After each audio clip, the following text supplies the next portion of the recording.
Buenas, bienvenidos al módulo de articulación por articulación.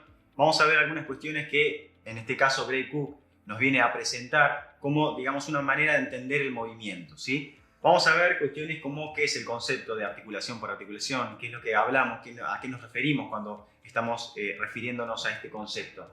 Vamos a ver, a entender el movimiento, mejor dicho, de los patrones de movimiento, a entender cómo solucionar, cómo solventar diferentes deficiencias a la hora de los patrones de movimiento. También vamos a entrenar el ojo. Es importante tener mucha práctica, repetir mucha cantidad de veces para que podamos sumar una vasta experiencia en ver diferentes patrones de movimiento, ver diferentes personas, ver diferentes tipos de cuerpos, diferentes tipos de movimiento para entrenar el ojo a la hora de ver qué patrones de movimiento son deficientes y qué patrones de movimiento no lo son y cómo solventar estos. ¿Sí? También como por ejemplo la importancia de lo que es el diafragma y el psoas. Dos músculos muy importantes que vamos a ver qué relevancia tienen estos a la hora del movimiento. ¿Sí? Entonces vamos a comenzar. Primero, tenemos que entender que el cuerpo humano, es decir, el movimiento, se va a agrupar por patrones. Estos patrones de movimiento van a estar principalmente controlados por dos estructuras. En este caso, en términos, digamos, informáticos, como por ejemplo lo que es el software y el hardware. En este caso, el software encargado por el sistema nervioso, ¿sí? Y el hardware por todo lo que es a nivel de las estructuras pasivas y activas. En este caso nos referimos a estructuras pasivas, a todo lo que es la parte ósea, y a las estructuras activas, como por ejemplo la parte muscular. ¿A qué viene esto? Vamos a entender que un sistema nervioso deficiente, es decir, que tarde en generar una frecuencia neuronal, ¿sí?, hacia los músculos, va a generar un patrón de movimiento quizás un poco más deficiente, mientras que un buen sistema nervioso, rápido en su respuesta, va a generar un buen patrón de movimiento, es decir, un patrón de movimiento organizado, armonioso, ¿sí?, técnico.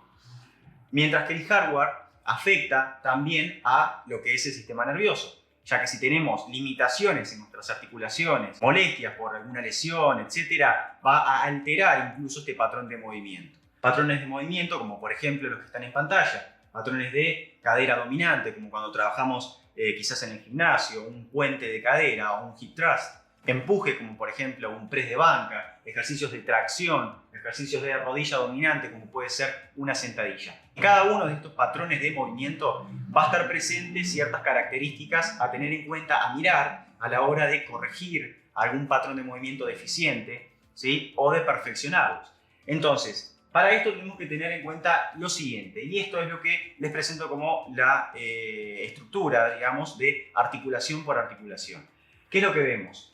Gray Cook organiza el cuerpo humano en cadenas articulares. En este caso estamos viendo lo que es el esqueleto, es decir, sin ninguna estructura activa, sin ningún tipo de músculo, solamente el esqueleto seco, como se dice, y vamos a ver diferentes partes, ¿sí?, diferentes sectores a nivel del cuerpo, como por ejemplo, si comenzamos de arriba hacia abajo, vemos que la zona cervical cumple una función mayormente predominante en la estabilidad, ¿sí? En la movilidad va a estar cumpliendo la función sobre todo de la zona torácica, mientras que la zona lumbar mucho más en la estabilidad. Vamos a estar viendo también que la movilidad de la cadera va a ser lo que más predomine, mientras que la rodilla tendrá que brindarnos estabilidad, así como el tobillo, por ejemplo, movilidad.